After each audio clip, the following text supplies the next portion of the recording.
So good evening everyone. आज हम बात करेंगे स्टैट्यूट के बारे में। आखिर स्टैट्यूट होता क्या है, मैं आपको पॉइंट टू पॉइंट बताऊंगा, जिससे आपको इजीली क्लियर हो जाएगा और आपके नोट्स भी रेडी हो जाएंगे एग्जाम के पॉइंट ऑफ व्यू से। ठीक है, देखो, किसी भी चीज़ को जानने से पहले हमें उसका मतलब पता होना चाहिए। जो स्टैट्यूट का मीनिंग है, कानून या फिर अधिनियम, जिसको हम एक्ट या फिर लॉ बोलते हैं। तो देखो, statute refers to the written law passed by the legislative body such as parliament. Statute क्या चीज़ है?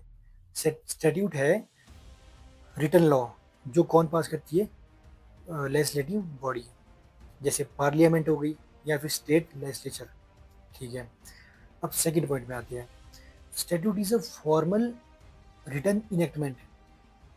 ठीक है, स्टैट्यूट क्या चीज़ है? Statute is a formal written enactment.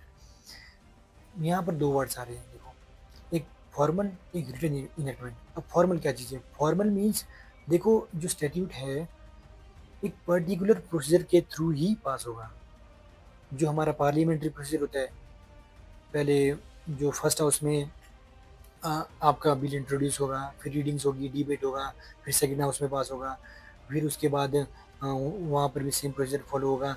आपका रीडिंग होगी, उसके बाद आपका डिबेट होगा, फिर जो प्रेसिडेंट के द्वारा जो असेंट मिलेगा, उसके बाद जाके हमारा बनता है एक्ट, जिसको हम बोलते हैं स्टैट्यूट।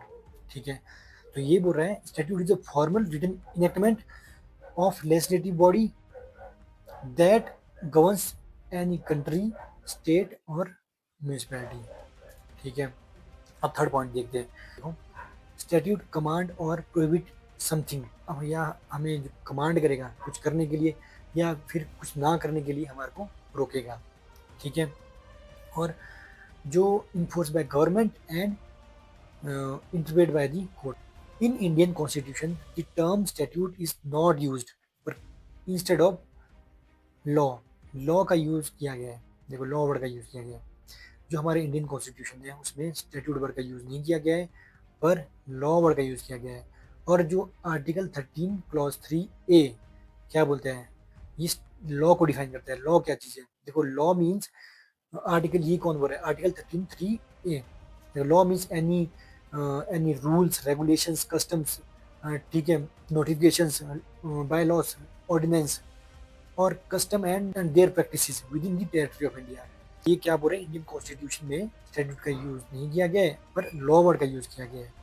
ठीक है, अब देखो, statute are created and passed by the legislature. ठीक है, और जैसे कि आपका पार्लियामेंट और फिर स्टेट लेजिस्लेचर कस्टम ट्रेडिशन है। ठीक, ये जनरेशन टू जनरेशन चलती आ रही है। ठीक है, इसका कोई रिटर्न फॉर्म में तो है नहीं, पर जो स्टैट्यूट होता है ऑलवेज रिटर्न फॉर्म में होगा। ठीक है, स्टैट्यूट किसको अप्लाई होता है? पीपल्स के लिए। और तब तक स्टैट्यूट इन्फोर्स में रहता है जब तक कि उसको अमेंड ना किया जाए या फिर रिपील ना किया जाए। Once passed and notified, statute are legally binding and must be followed by all citizens. एक बार स्टैट्यूट पास हो गया, उसके बाद ऑल सिटीजन्स के लिए फॉलो करना कंपलसरी है। ठीक है, और कब तक? जब तक कि अमेंड ना हो जाए या फिर रिपील ना हो जाए। ठीक है।